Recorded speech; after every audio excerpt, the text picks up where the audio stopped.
What's up, guys? Welcome to your 142nd Android tutorial for the new Boston. And what we're going to do in this tutorial is basically we're going to draw our pinpoint right when our activity starts based on the location of the user of the phone. So it's just going to place a pinpoint right where they are. So what we're going to have to do is use the GPS to find where their phone is, to get the location from by triangulating the different providers. So it sounds kind of complicated, but it's not going to be too difficult. The first thing that we need to do is we need to set up that bitmap that we're going to draw, or that point that we're going to draw, and we're going to do that within our onCreate method of our map activity.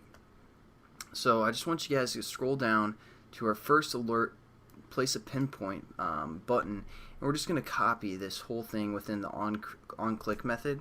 So we're just going to hit Control C, scroll up to our onCreate, maybe leave a comment. Placing pinpoint at location. That way we know everything under this line is just for a location. We're going to paste that there, and also the other thing that we need to do is set up a geopoint, and we're going to call this our location. We're going to set that equal to new geopoint. And we're just going to call this we're going to call this latitude and longitude, or lat and long, longi, like that maybe.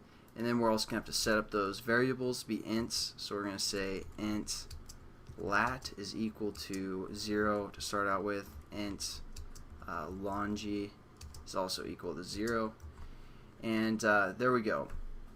We also want to change this overlay item that we're passing in to be this geopoint, our location. So right now it's just going to draw again our pinpoint at location 0, but what we're going to do is we're going to change these longitude and latitude values to basically where the person is using this application, and we need to do that through a location listener.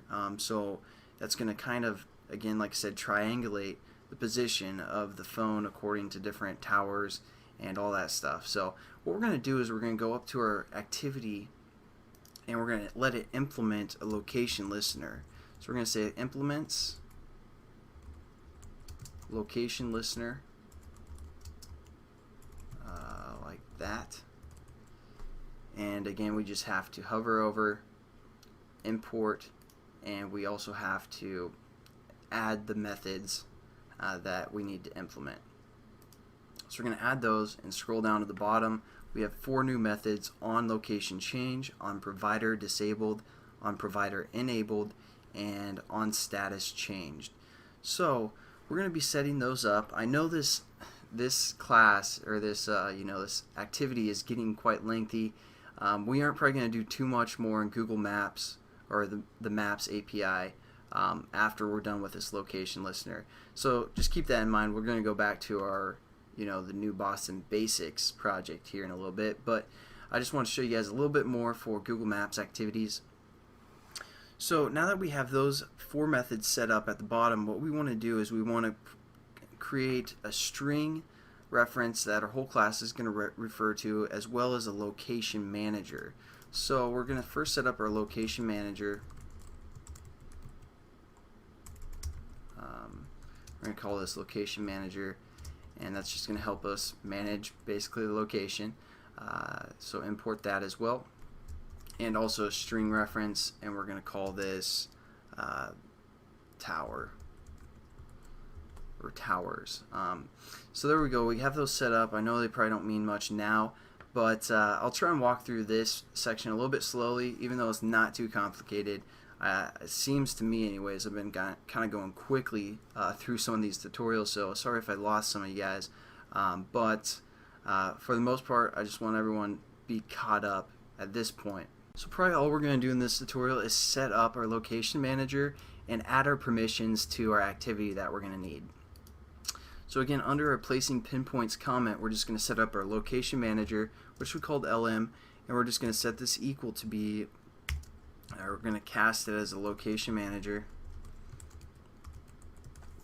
and then we're going to use a method that's going to get the system service, which we've used a few times now, I believe. And we're going to say context dot location service. Basically all this is going to do is retrieve a location manager for controlling the location updates, those methods that we just added or implemented. So again, we're just going to say location service, hit enter, and now we have our location manager set up. Let's also set up our permissions. So we're going to go into our Android manifest, add a few more permissions so we can get, you know, kind of either a rough estimate of where the person is or a fine location. So we're going to add both of those. So we're going to go over to our permissions, say add permission, uses permission, and then we want to use the one that says access fine location and access course location. So we're going to add that and then add another one for our course location, just in case we can't really get, you know, a fine-tuned location. We're going to be able to access roughly where we're at. So save that, and there we go. Those are the two new permissions that we need for Location Manager and working with the specific location of a person using the application. So there we go. We got that set up, and that's pretty much it for this tutorial. Again, we set up our Location Manager that's going to help us kind of, you know, manage the location, and we added our permissions, and I'll catch you guys in the next tutorial. Have a good one.